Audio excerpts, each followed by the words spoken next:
Crypto products and NFTs are unregulated and can be highly risky. There may be no regulatory recourse for any loss from such transactions.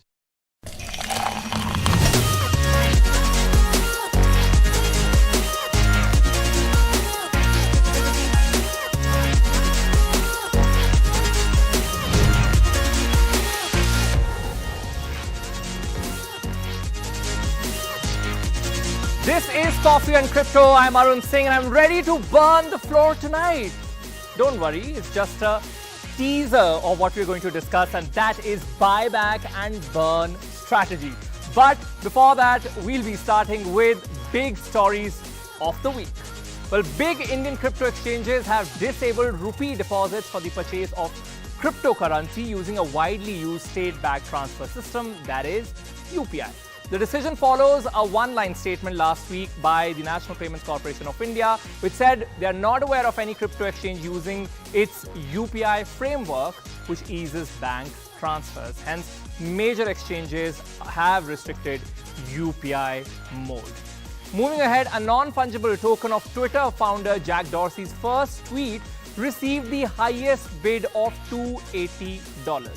Well, just $280. Mr. Dorsey's first ever tweet on May 21st, 2006 read, "Just setting up my Twitter." It was bought by crypto entrepreneur Sina Stavi for $2.9 million.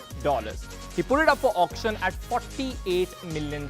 I know too many figures, so understand this. This NFT went on sale for $48 million and ended with a top bid of just $280. Ouch. But he had 2 days to accept this bid and he did not. And he had also said that he might not even sell it. So, of course, he got such a low bid, so hence he didn't really go ahead with it. Moving ahead, crypto lender Nexo said it has teamed up with global payments company MasterCard to launch what it calls the world's first crypto-backed payment card. But how and where will it work? Well, Nexo said the card will be available in selected European countries for now. Users will be able to spend without having to sell their digital assets, such as Bitcoin, which are used as collateral to back the credit guarantee. That's all for big stories of the week, but we now will talk about buyback and burn crypto strategy. Our guest will also be joining us shortly, but before that, our explainer, and for that, we'll go to our coffee walk. Let's go.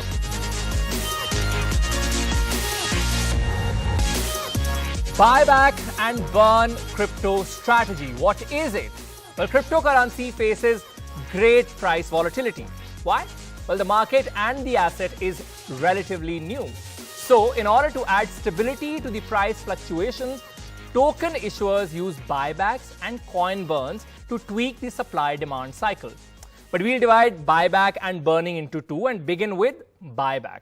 So removing an asset from circulation to adjust availability and value is called buyback, whereas burning occurs when tokens are delivered to an unusable wallet address, also known as a zero address or Ether address, to remove them from circulation.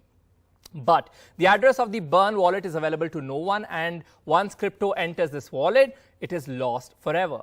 Miners are also allowed to burn cryptocurrency through a proof of burn, that is POB consensus mechanism. So these are two different terms popular in stock market as well. Publicly traded companies buy back their stocks to reduce the supply of shares available for trading.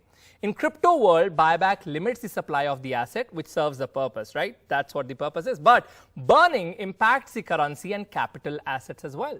Thus, token issuers use a combination of both as well, which is called buyback and burn. But we'll try to talk about this with our guests, and we'll explore how the combination really works. We have with us Ashish Anand, founder and CEO of Brew Finance, also Rohas Nagpal, Chief Blockchain Architect, Hybrid Finance Blockchain. A very warm welcome to both of you. Starting with you, Rohas. So we've given the explainer. If you can first give us the overview, or let's say your opinion on it. Sure. So one of the most famous examples is Binance Coin, or BNB. When in 2017 Binance came out with its white paper, they announced at that time that we are going to start with 200 million coins. Every quarter, we will buy back certain coins and keep burning them till we are left with only 100 million.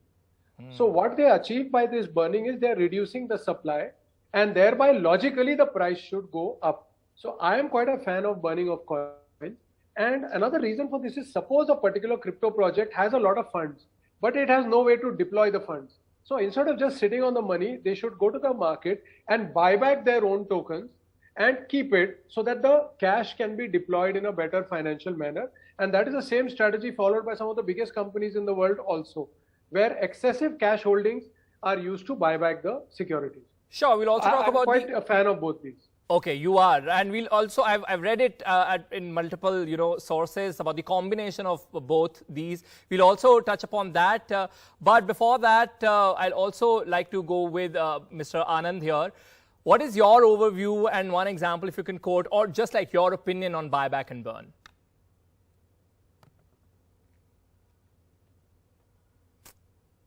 Mr. Anand, I believe you've muted yourself. If you can unmute. Oh, sure. So, hi. So, as we know that most of the crypto projects actually act like a supply of currency, right? And in that sense, they act as a central bank in themselves, where the central bank can reduce or increase the supply of the currency depending upon the mechanism set out into that particular cryptocurrency. So, certainly, burn is one way to reduce the supply, just so to ensure that if the token supply reduces, so upward effect on the prices will be seen. And the most famous example actually right now is EIP 1559 of Ethereum, which came last year. And since then, almost 3.5 crore to 4 crore rupee of Ethereum tokens are burnt every day. So, and that has actually helped, if you see that Ethereum prices to have actually outperformed Bitcoin even in the last year. Yeah. Sure. Rohas, you also want to talk about combination of two. Of course, there are a lot of conventional companies, as you also mentioned, who have been using it in stock market as well. But they say a lot of token issuers are also using a combination of both these. How does that work? So what we have to remember is, in a buyback, the founders of the project are buying the tokens and keeping it in their own wallets, but later they can always sell it. Sure. But in a burn, you are sending that to a burn address and those tokens can never be recovered again. So in an ideal situation, you would do a buyback so that if you want to issue it back, you can just sell them again. I think in many projects, a buyback would make more sense. But in some projects like Binance, where they announced it, a burn makes more sense. So depending upon the realities of your crypto project, you would choose between these two, or maybe even try to use both. But the ultimate objective of both is the same: to reduce the supply and thereby increase the price. But then there's also smart contracts. When we enter the crypto world and we're talking about buyback and burn strategy, there's also a huge role of smart contracts. What does that do, Mr. Anand? So, see, essentially, when we talk about any sort of action, we cannot depend upon a person to take that action in the crypto world. That action is taken in the crypto world by the smart contracts based upon the governance decision taken by the token holders typically. So, for example, when we are burning a token, we need to send this token to a wallet where from it can never be retrieved. And that work is typically done by the smart contracts, so that it will transfer those tokens from usable wallets to a non-usable wallet, and that way that supply can never enter the circulation once again. So that way you can think of it like when companies do buyback of their shares, so Companies Act has this provision that those shares which have been bought back must be taken out of the supply. So the same function is performed here by the smart contracts. Yeah, exactly. I mean, let's say when we're talking about burning, some smart contracts also guarantee investors that the currency being sucked out will never really re-enter the system. Rohas, how important does that get?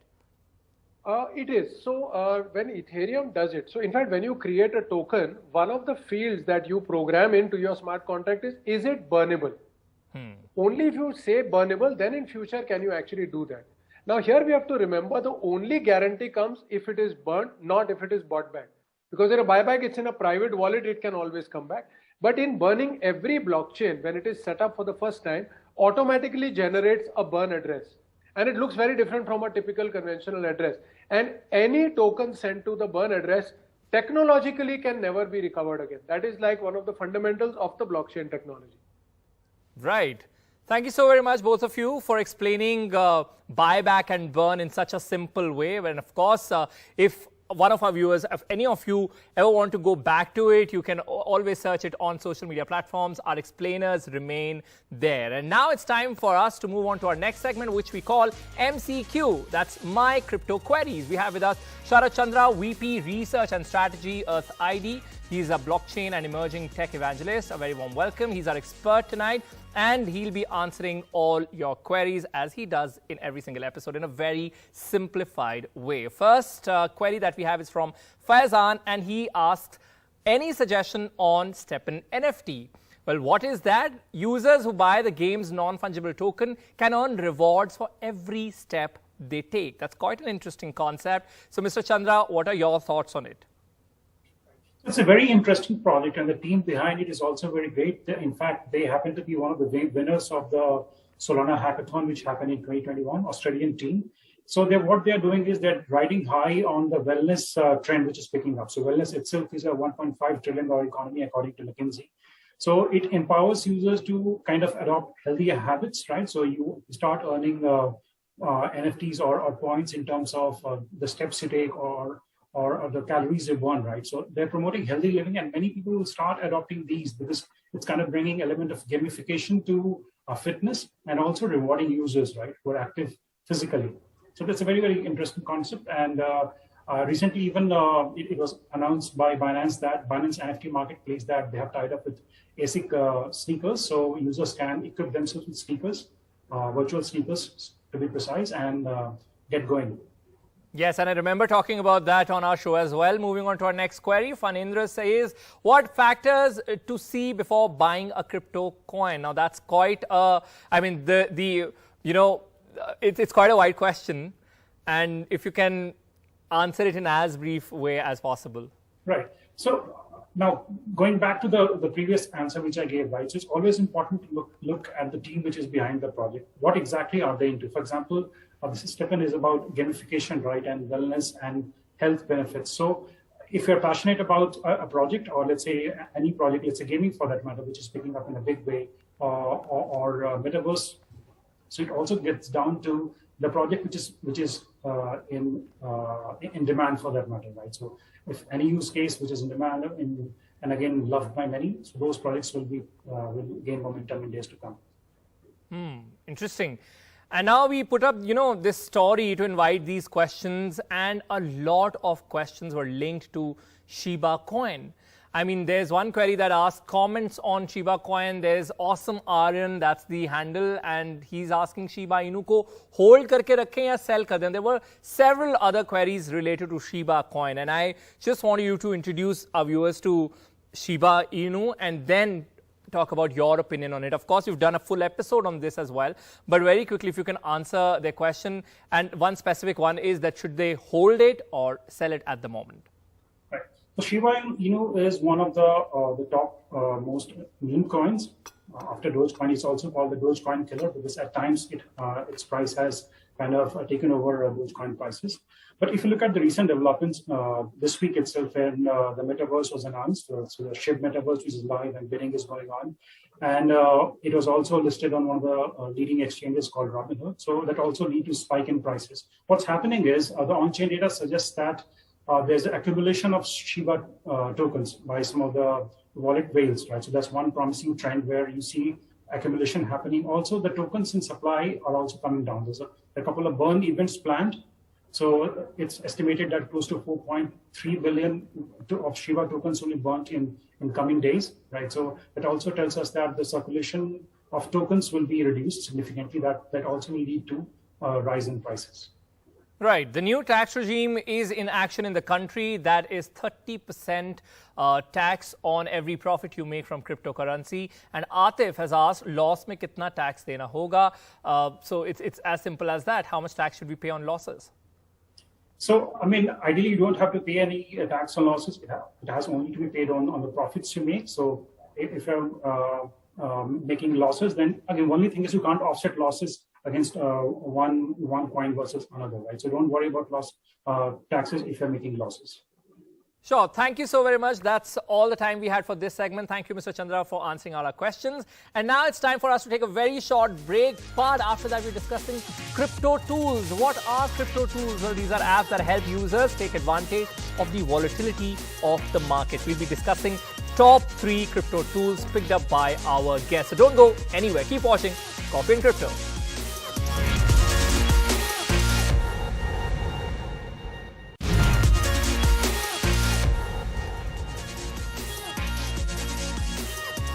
You're watching Coffee and Crypto. I'm Arun Singh, and of course, I was grooving to the music that we have of the show. And now we are talking about crypto tools. And what are crypto tools? Let's begin with this explainer. Now, these are apps that help users take advantage of the volatility of the crypto market. These apps offer tools like charts, graphs, and moving averages. And it helps determine best entry and exit points in crypto market. So basically, these are tools that can arm an investor.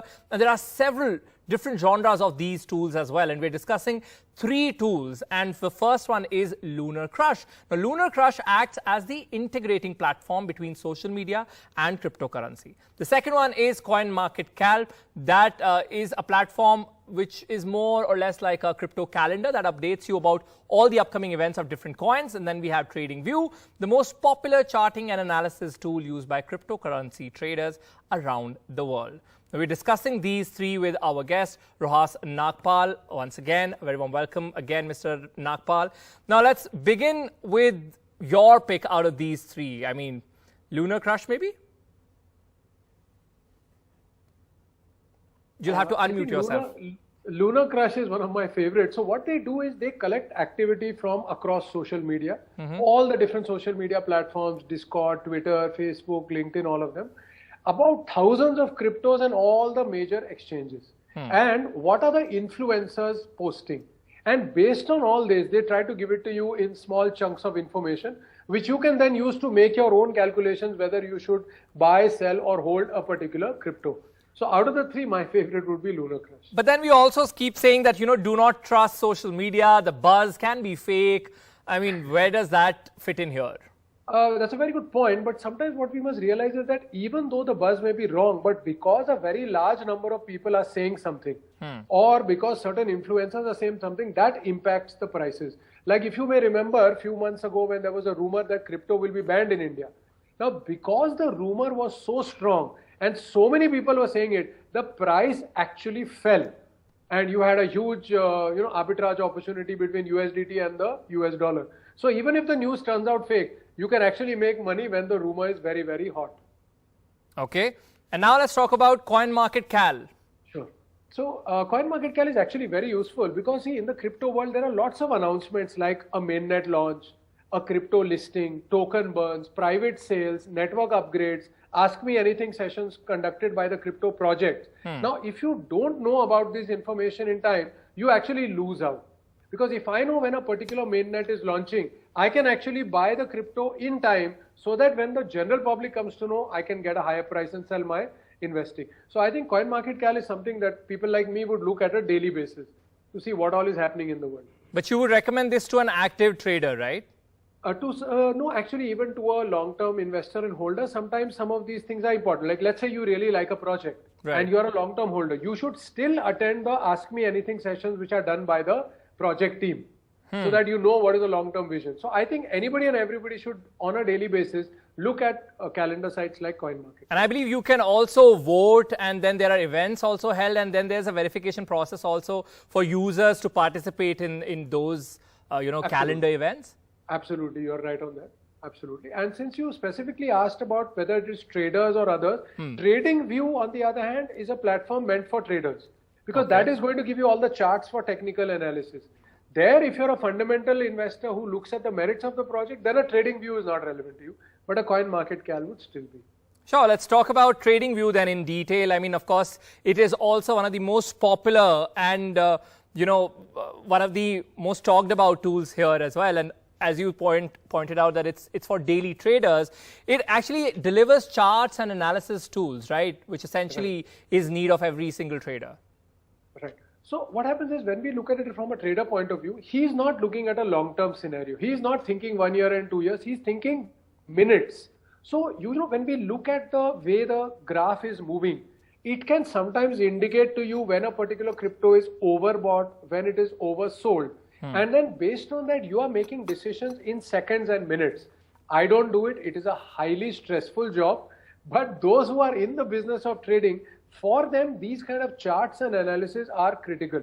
They are making buying and selling decisions in real time based on this data. And that is why sites like TradingView are very important to them. And I've never used this, but I've read that, there's a free and premium version, but free version is as good as a premium version. No. So what happens is free version is even inside your own crypto exchange, whichever you are having an account of. But what happens is inside the crypto exchange graphs, they are only showing you their own trading. But when you use an external site like TradingView, they are able to get data from multiple exchanges and show it to you in one interface. No, when I meant the free version, I meant the free version of TradingView is as good as the premium version is what I've been reading in the reviews. So what happens is the premium version will give you more responsive, more millisecond based, whereas a free version may slow down the information coming to you every few minutes. Here it would update more often. That's across the board. And secondly, the options of which coins are covered or which exchanges they pull into, those are better if you go for the premium version. And that's not only for TradingView in particular, it's for most of these sites. Otherwise, nobody would pay them money. So that is why they have to create that difference between the free and premium version. Of course, and also are they dependent or linked on exchanges? Of course, now I'm talking about moving away from these three tools that we discussed, but otherwise in general, these tools, do you think they're linked to certain exchanges, regions, and that's how one should choose their tool? Absolutely correct. So that's a very, very good point you've actually raised. So because ultimately trading is happening either on a centralized exchange or a decentralized exchange. Sure. So these graphing sites or charting sites, they have to pull data from exchanges. So they always take the top 10 or top 20 exchanges based on the liquidity and other factors. But if you are an Indian, then you would logically look at the Indian sites because you also want INR trading pairs. Yeah. And sometimes there can be a huge difference in pricing between what is in the USDT versus what is in INR. So depending upon your country, you would ideally choose exchanges or charts from your part of the world. It makes a lot of difference. Sure. So we've discussed these three, Lunar Crush, CoinMarketCal, TradingView, but we'll try to discuss more tools in the next episode. But that's it for now. Mr. Nagpal, thank you so very much for joining us for this show. And with this, we've come to an end of this show called Coffee and Crypto. I'm Arun Singh. It's goodbye from my side.